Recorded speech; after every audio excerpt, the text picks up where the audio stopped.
हाय friends, नमस्कार, जय Jagannath. Welcome my YouTube channel Chameli Susha Janvi.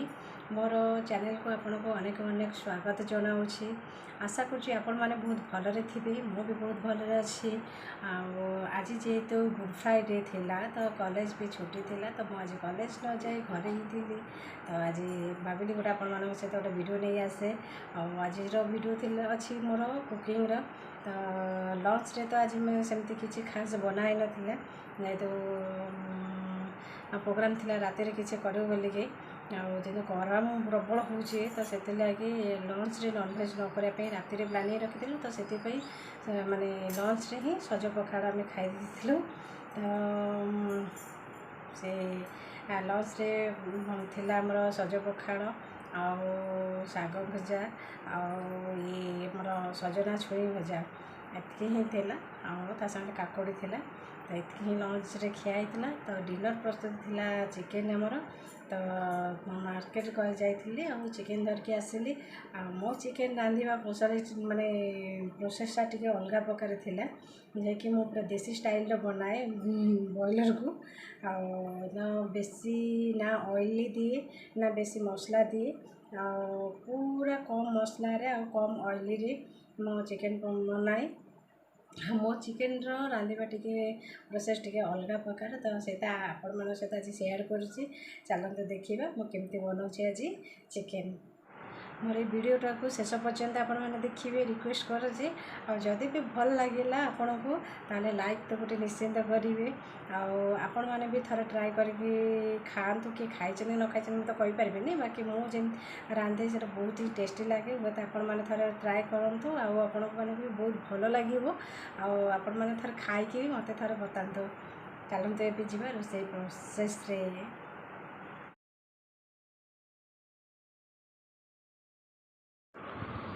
एबे देखंतु आसीगला मोर चिकेन। तो चिकेन टाको मुझे भल भाव पूरा धोईदेवी। धोईदेला बर्तमान कहीं धोची तार स्मेल जावाई मुझे भल से देखूँ पूरा चकड़ी की 3-4 थर भल से पूरा धोईदे। तार आइंसिया स्मेल जावाई मुझे भल से पूरा एमती धोईदिए। धोईकी चिपुड़ दिए कारण पानी अंश भी छाड़ीज। ता देहरे बर्तमान हल्दी गुंड लुण टिके पकईकि भलसे टिके चकड़ी 5 मिनट रखीदेवी। कारण रखीदेला आउ जहाँ पानी अंश थी बाहरी जीव।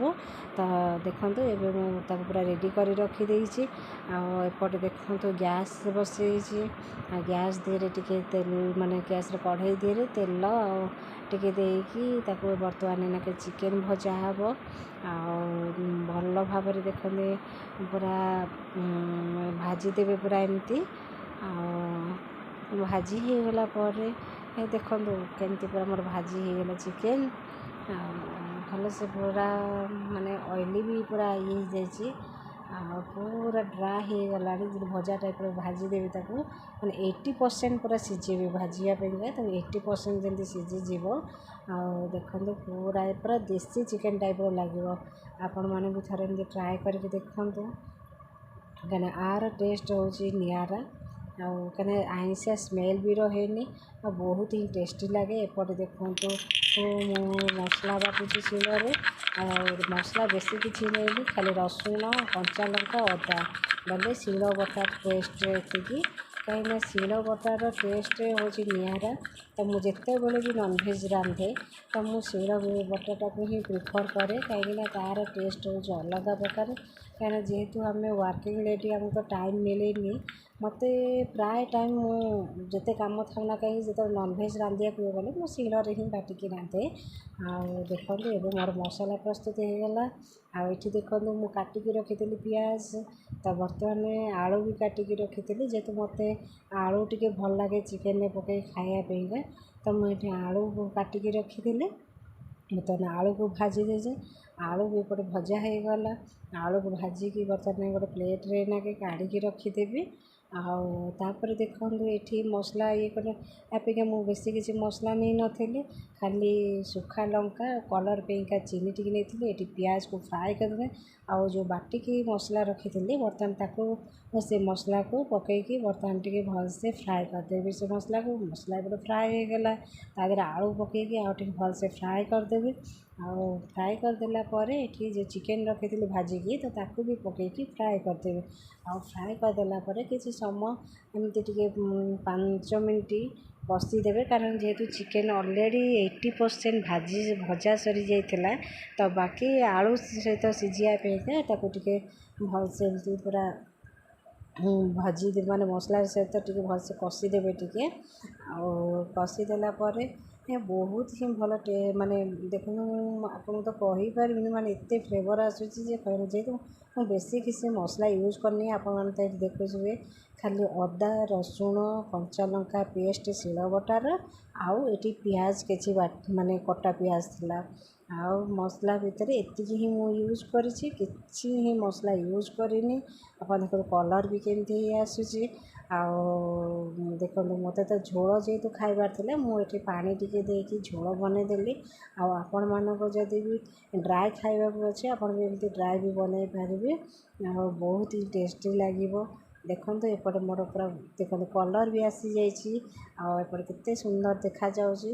ଆଉ ଦେଖନ୍ତୁ ମୋର ହେଇଗଲା ଏବେ ଚିକେନ୍ ତରକାରୀ, ଆଉ ୱିଦାଉଟ୍ ମସଲାରେ, ୱିଦାଉଟ୍ ମସଲା ତ ୱିଦାଉଟ୍ ବି କହିପାରିବିନି, କାହିଁକିନା ମସଲା ଦେଇଛି। ଆଉ ମାନେ ଯେଉଁ ବାହାର ମସଲା ମୁଁ କିଛି ୟୁଜ୍ କରିନି ତା ଦେହରେ। ମୋତେ କହିଲେ ଏପଟେ ଚିକେନ୍ ରେଡ଼ି ହେଇଗଲା। ତ ରେଡ଼ି ହେଇଗଲା ପରେ ଏଠି ମାନେ ଫ୍ଲେଭର୍ ପାଇଁକା ମୁଁ ଡାଲଚିନି ଆଉ ଏଇ ଗୁଜୁରାତିକୁ ଟିକେ ଗୁଣ୍ଡ କରିଦେଇଥିଲି, ଲାଷ୍ଟରେ ସେଇଟା ଦେଇଛି। ବାସ୍ ଏତିକି ହେଉଛି ମୋର ଚିକେନ୍ ମାନେ ରହସ୍ୟ। ଆପଣମାନେ ବି ଥରେ ଏମିତି ଟ୍ରାଏ କରନ୍ତୁ। ଦେଖନ୍ତୁ ନା ଲଙ୍କା ଗୁଣ୍ଡ ଦେଇଛି, ନା ଦେଖନ୍ତୁ କଲର୍ ବି ଠିକ୍ଠାକ୍ ଅଛି। ଆଉ ଲାଷ୍ଟକୁ ଟିକେ ଧନିଆ ପତ୍ର ଦେଇକି ଗାର୍ନିଶ୍ କରିଦେବେ। ଇଏ ତ ଥିଲା ମୋର ଆଜିର ବ୍ଲଗ୍ କୁକିଂର। ତ ଆଶା କରୁଛି ଆପଣମାନଙ୍କୁ ମୋର ଏ ବ୍ଲଗ୍ଟା, ଛୋଟିଆ ବ୍ଲଗ୍ଟା ଆପଣମାନଙ୍କୁ ଭଲ ଲାଗିଥିବ। ଆଉ ଯଦି ବି ଭଲ ଲାଗିଥିବ ସେତେବେଳେ ଜାଣିବି, ଯେତେବେଳେ କି ଆପଣମାନଙ୍କର କମେଣ୍ଟସ୍ ଆସିବ ମୋ ପାଖକୁ, ମୁଁ ଜାଣିବି ସେତେବେଳେ ମୋତେ ବି ମାନେ ଭଲ ଲାଗିଲା ବୋଲିକି, ଆପଣ ମୋତେ ଭଲ କହିଲେ ବୋଲିକି। ଆଉ ରଖୁଛି। ଆଉ ପୁଣି ଭେଟ ହେବ ନୂଆ ଏପିସୋଡ଼୍ରେ, ମୋର ନୂଆ କିଛି ଆକ୍ଟିଭିଟିରେ। ରହୁଛି, ବାଏ, ଜୟ ଜଗନ୍ନାଥ, ନମସ୍ତେ। ଭଲରେ ଥାଆନ୍ତୁ ସମସ୍ତେ। ଜୟ ଜଗନ୍ନାଥ ପାଖରେ ମୋର ଗୋଟିଏ ପ୍ରାର୍ଥନା, ଆପଣମାନେ ସମସ୍ତେ ଭଲରେ ରୁହନ୍ତୁ। ଜଗନ୍ନାଥଙ୍କ ପାଖରେ ପ୍ରାର୍ଥନା। ରହୁଛି, ନମସ୍ତେ।